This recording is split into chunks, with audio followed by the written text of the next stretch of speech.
So I get asked a lot what types of stains I use. So for myself, I use the Minwax Helmsman Spar Varnish, Spar Urethane, which is really good. It goes on dark.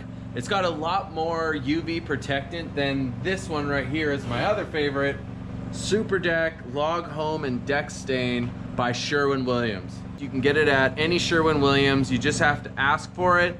And if they can't find it, just tell them to look up Saw Valley Carvings and what he purchases, and they will be able to find it from there because they've been changing the names around.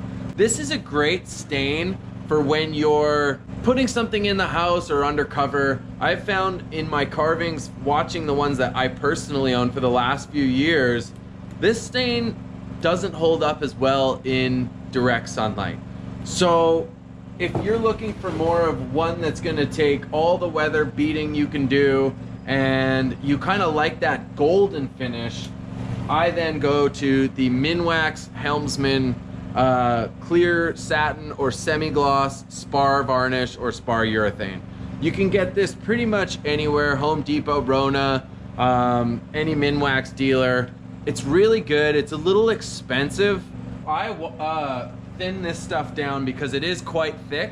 I put a little bit of this in there, a lot more. I've already mixed it, but I'll do, like, you know, enough to where you feel it start to get a little bit lighter, because this can be quite tacky.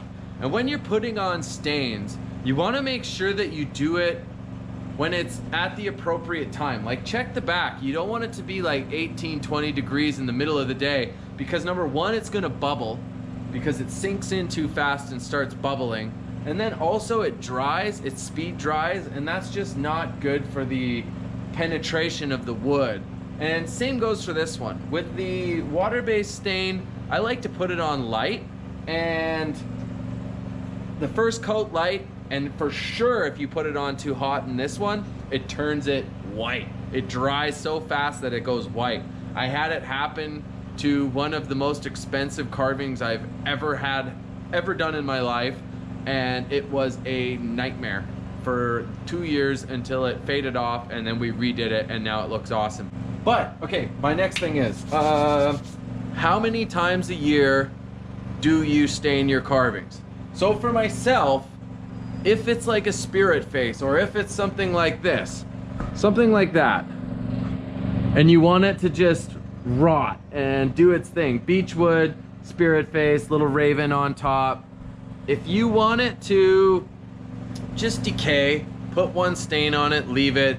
The green algae will show up depending on what type of you know, part of the world you're in. But for me in British Columbia, those really do look cool. And I've had mine for 8 years, no stain on it since the one time I put it on, and it's still looking really good. The wood holds up. Cedar lasts for a long time. Oh, and one more thing.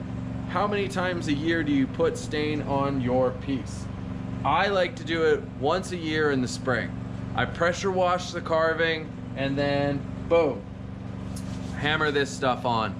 2 coats of this or 2 coats of this, whatever works for you. This can go outside, but you know what, I'm more keen on this stuff, but I am looking for one that is not as dark. So I'm gonna continue my search, but for right now, these are my 2 best options. And if you've got this stuff on and you wanna switch it to this, that's all good too. And there's a lot of different stains you can use. Like for me, you can use linseed oil, you can use, you know, varathanes, you can use anything, but these are my 2 top favorite ones. So I hope this helps you guys out when it comes to picking a stain or repurposing a carving, and or if you're a carver and you always wonder what other people use. These are the 2 I use. If you guys use something different, please leave me a note in the comments, and if you like this, give it a like, and thanks so much. See you later.